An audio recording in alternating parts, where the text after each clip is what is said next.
I'm Lisa Murphy from the Gold Country Bat Project and a lifetime member of AEOE. Thanks for being here today, and I wanted to share a little bit about our local bats with you. So first, here's just a fun video.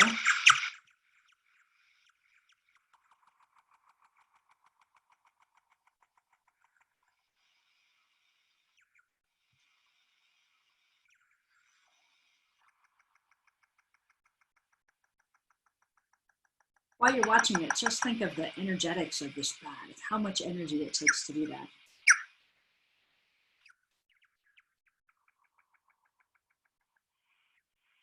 Think about what body parts it's using as it's flying, mid-flight, able to track down these insects, able to use its whole body to nab that insect, get it to move. Oh, and a miss.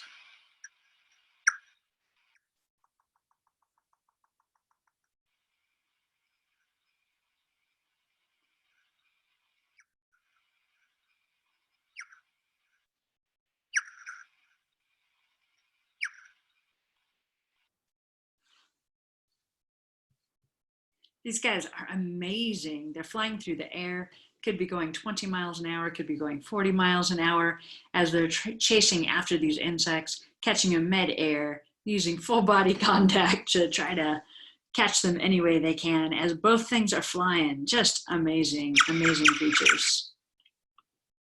So this is what pipistrel's echolocation call looks like. It's also known as the canyon bat. If you look at this, you can see just amazing. It's going from about 120 kilohertz all the way down to 40 kilohertz in, maybe a couple of milliseconds. Pretty fantastic. When it's first starting to go, it's flying through the air, it's moving its head around, it's calling out in different directions, trying to figure out where the insects are, what it wants to eat. That's called the search phase. As it selects something, as it finds something that it's gonna zone in on, we call that the approach phase. When it's finally got a target and it's heading towards that target, it's the approach phase. As you can tell, that kind of speeds up the process. It's also more directed. It's just echolocating straight towards that insect. When it gets closer than that, it's going to move on to what we call the terminal phase, or the feeding buzz. We call it the feeding buzz because if you can hear it, some of our bats you can hear, they're in our auditory range, which tops out at 20 kilohertz.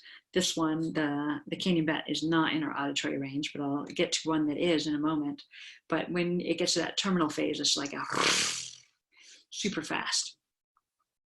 So bats that use lower frequencies are constrained to larger targets, which means if it's got a lower frequency call, it's eating bigger stuff. If it's got a higher frequency call, it's eating smaller stuff. Those low frequency calls can travel a really long distance, but they don't bring back as much detail as those shorter range calls that are the steeper calls that really span from, in this case, about 120 kilohertz. This one is swooping all the way down to 20. Crazy. All right, so when we're looking at those echolocation calls, you can also look at the wings of these bats to learn a little bit more about them. The ones that are going to be flying in the open space are going to look like that one that says A next to it, which is the nice, long, thin wing. That's going to be an example of a bat that would have that, would be the Western Mastiff that flies great distances. It eats big things. That's the call for the Western Mastiff right there. It's a low frequency call. It's in our auditory hearing range. When you start looking at the bats that have these steeper calls, a lot of our myotis have that. Myotis lucivicus, Eumops. We have about 7 different myotises in California. Most of them have that nice steep call.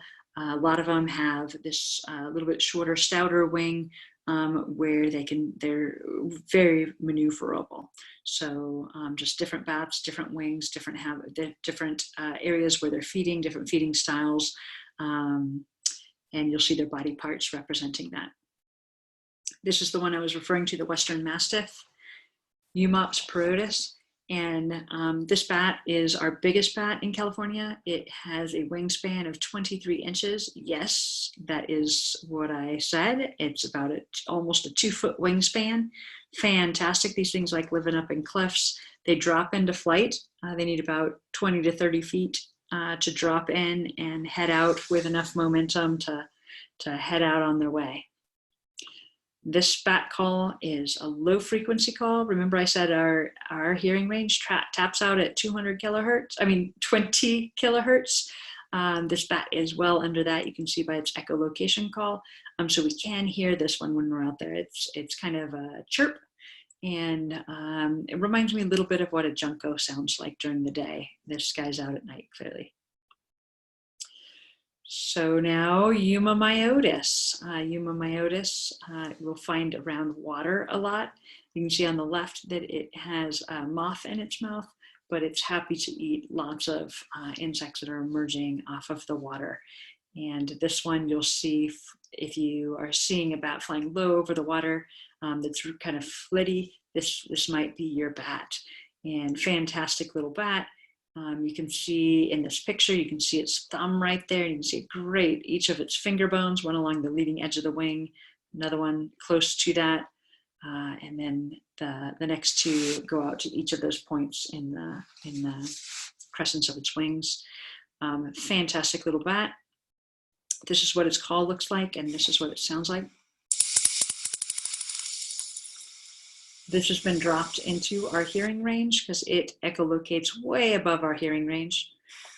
It echolocates in the range of 80 down to 40 kilohertz, quite a steep call. Great little bat. We'll move on to our next bat. The spotted bat, Eudorma maculatum. Fantastic bat. I love this bat, and the 3 spots on its back. The really long ears that it has. This guy can actually go out and just listen for things without having to echolocate, which is an amazing adaptation to have to save energy. If you don't have to echolocate and you can just listen for your prey, you save that energy it takes to scream at the top of your lungs while you're flying and looking for your food. So great little bat. You can see his little back feet right here. Again, I don't know if you can see my pointer, but there's a thumb right here at the middle of the top leading edge of the wing. Those are the finger bones coming out. You can see its hands are magnificently large. Its feet are tiny little things right here. This bat has a low echolocation call. We can hear this one. It sounds more metallic than that other one that we can hear, the Western Mastiff. So I'll play this one for you. And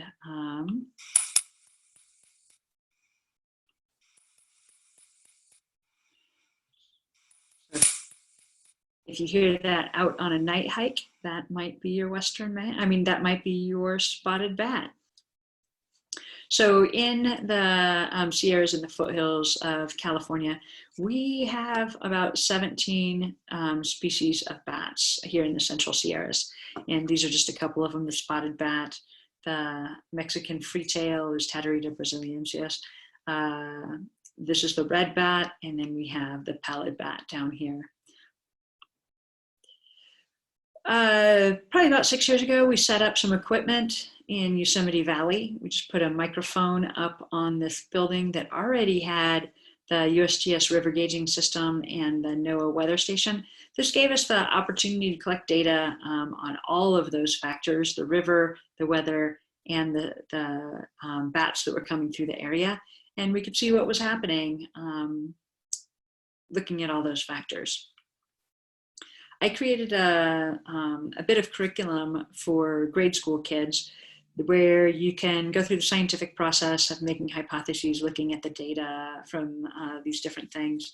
And the students can make a guess on if more bats are out on cooler nights or on warmer nights. You can graph it together, have them each graph it. This is kind of what the graph turns out like, showing that the warmer nights have more passovers of bats over the microphone. And this is not total number of, it's on the left side, that should be total numbers of passovers by bats passing over the microphone, not necessarily the total number of individual bats. Probably a lot of them came over the microphone many times. We have a project out here in the foothills, out in Sonora, called the Gold Country Bat Project that we started a few years ago. And on this website, you have some great resources. We have where it says species. If you click on that, you can go through the different pictures, the different calls, and information about each of the species of bats that we have in this area. The part where it says teachers is where that curriculum is, as well as a bunch of other curriculum that's out there for your use.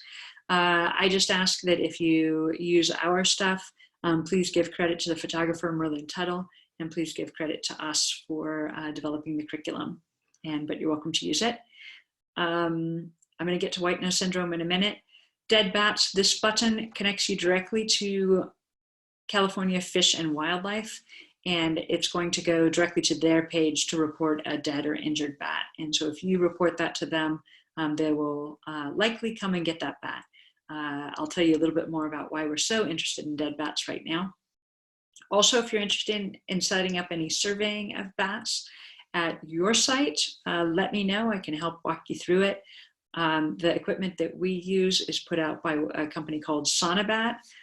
Joe Suzak is the head of that company, and he's a professor up at Humboldt. He's also a wildlife biologist. It's great software and fabulous system for really getting to know the bats in your area and collecting scientific data that you can share with the experts in the community.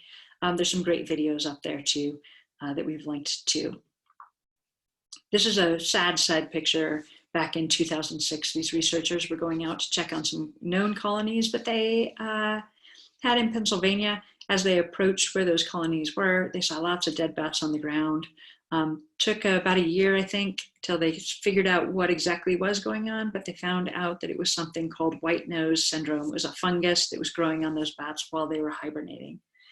The fungus doesn't actually kill the bat. However, it causes them to wake up during hibernation to try to get the fungus off and to get their immune system re-engaged. When they're in the torpid state, their body temperature could be close to freezing. Their heart rate could be somewhere between like 4 and 12 beats per minute. Their body's very much slowed down, their respiration very slow as well. And in that state, their immune system is not really doing anything. And so this fungus is able to take hold. Once it gets into the nerve, the hyphae get into the nerves and start really annoying it, it'll wake it up. It spends a little time trying to get that stuff off of its face and its wings, and also kicks in its immune system because it's now fully active. But it uses a lot of calories when it's doing that. So it goes back into its torpid state. If that happens again and again over the winter, you can imagine that poor little bat is just burning through its fat reserves, and it's not going to make it through the winter. So what kills these bats is starvation, not the fungus doesn't kill them. The fungus causes them to starve in the winter. The reason they're hibernating, of course, is because there's no food available. So white nose syndrome, the first place that it started back in 2006, 2007 is circled in red. And then it started, you'll see blue is where it spread next, and then into the greens, into the yellows, into the orange, and then into the red. And last year, we got the first indications that white nose syndrome has the potential to affect things up in the northern part of the state. They did some swabbing and came up with some results that gave them those indicators. So we didn't see bats that actually had the white nose syndrome actively on their bodies, but we were able to get kind of the predecessor of that in the swabs that they took in those bats up in Northern California. That's worrisome to us, which brings me back to how important it is to either click on our dead bat button that'll take you to Fish and Wildlife, or go ahead and connect with Fish and Wildlife directly. you can just put dead bats in your search engine and it should come up. But if not, you could use this as well, the link in here. But anyway, I hope you guys are excited about bats. Check out our website, use our resources, and if you want to do some surveying at your site, give me a call out. My contact information is on the website. So nice to spend this time with you guys, and yeah, keep up the good work. Good luck with all of this remote learning. It's an interesting world out there.